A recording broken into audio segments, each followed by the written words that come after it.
அதாவது பிறப்பு, குழந்தை பிறப்பு அப்படிங்கிறது ஒரு இயற்கை நிகழ்ச்சி. இந்த இயற்கை நிகழ்ச்சி பத்தி நம்ம ரொம்ப ஒரி பண்ணிக்கிறோம்.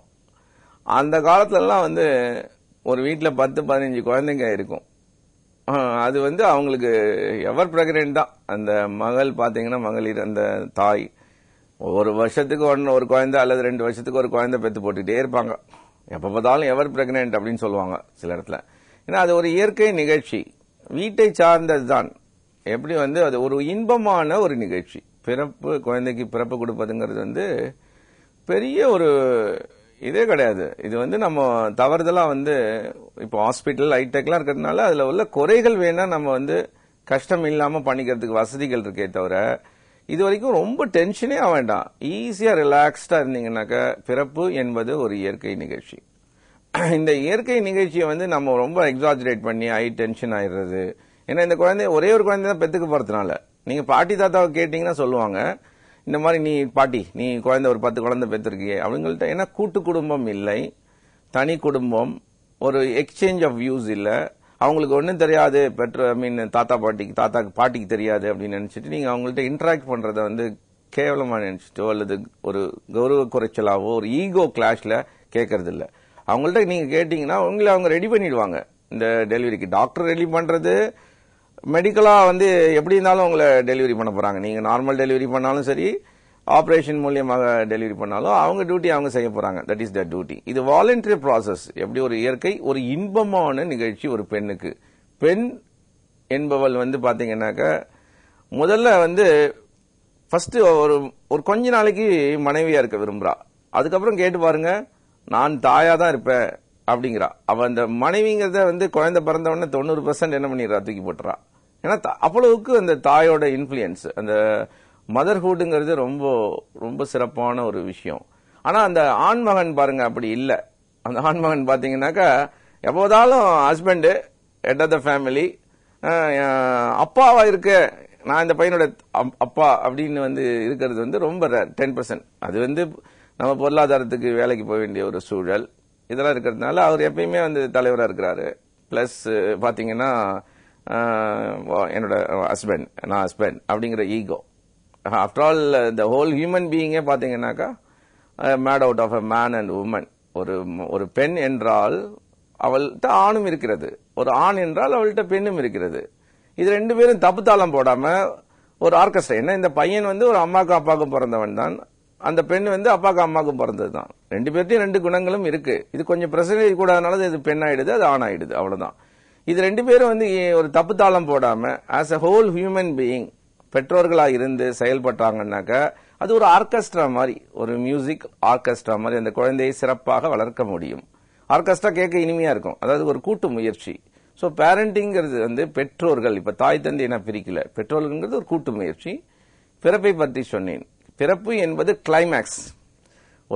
ஒரு பெண் அதோட the happiest on the earth, the orgasmic to the peak அப்படின்னு பாத்தீங்கன்னா அழகா அந்த டெலிவரி கொடுக்கறது தான். அந்த கம்ஃபர்ட் வேற எந்த நிகழ்ச்சியிலும் கிடைக்காது. உங்களோட ஹனிமூன் டேலையும் கிடைச்சிருக்காது, உங்களோட கடைசி நாள்லயும் அது கிடைக்காது. அது அவ்வளவு ஒரு ஆர்காஸ்மிக் பீக்னு சொல்வேன். அதுக்கு ஒரு ஜெனித். அதை நீங்க கிட்டே வர முடியாது. அப்படி என்ஜாய் பண்ணீங்கன்னாக்க உங்களை ஹிப்னோடைஸ் பண்ணிக்க முடியும்.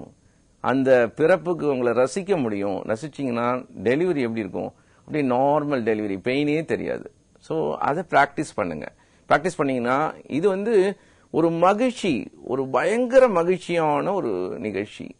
உடலுக்கு எந்த உபாதையும் உங்களால ஃபீலே பண்ண முடியாது. பிகாஸ் நான் தான் சொல்றேன், ஆர்காசமிக்ல பீக் ஒன்ஸ், அதுவும் ஃபர்ஸ்ட் டெலிவரி அது கிடைக்கவே கிடைக்காது. சோ அதனால இந்த பிறப்பு அப்படிங்கிறது ஒரு இயற்கை நிகழ்ச்சி. அதனால நீங்க டென்ஷன் ஆக வேண்டாம்.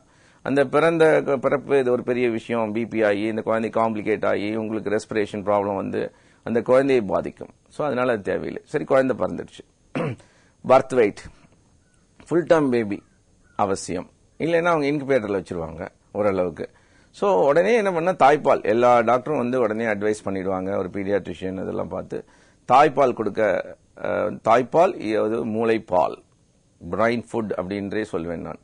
இந்த தாய்ப்பாலோட அவசியம் ரொம்ப முக்கியம். மூளை வளர்கின்ற பருவம். மூளை வளர்கின்ற பருவம்னா கர்ப்பத்தில் இருந்து மூளை வளர ஆரம்பிச்சிடுது. கர்ப்பத்தில் இருந்து ஆல்மோஸ்ட் 3 இயர்ஸ் குழந்தை வரைக்கும் மெச்சுரேஷன், அதாவது மூளை வளர்ச்சி படிப்படியாக வளருது. இதுல பிறந்த உடனே 25% தான் மூளை வளர்ந்திருக்கும். எல்லா மனிதர்களுக்கும், மனித குழந்தைகளும் எப்படி இருக்குன்னா 25% தான் மூளை வளர்ச்சி. மற்ற எல்லா அவயங்களும் வளர்ந்திருந்தாலும் மூளை ப்ரீமெச்சூர்டு தான். அந்த மூளை ப்ரீமெச்சூர்டு. வெயிட் கூட பாத்தீங்கன்னாக்கா 10% ஆஃப் த பர்த் வெயிட் இருக்கும். சே ஃபார் எக்ஸாம்பிள், ஒரு 3 கிலோ பர்த் வெயிட் ஒரு குழந்தைக்கு இருக்குன்னாக்கா கிட்டத்தட்ட 300 கிராம் தான் அந்த மூளையோட 25%. ஆனா அந்த 25% இருந்தாலுமே, ஏன்னா இந்த 25% தான் மூளை வெயிட் இருந்தாலுமே எல்லா ஃபீச்சரும் ரெடியா இருக்கும் வெளியில டேப் பண்றதுக்கு லைட்னிங் ஸ்பீட்ல. எப்படி ஒரு சிங்கத்தை குகையில இருந்து எப்படி நம்ம திறந்து விட்டா அடிக்கிறதுக்கு ரெடியா இருக்க மாதிரி, it is waiting to be tapped from the environment.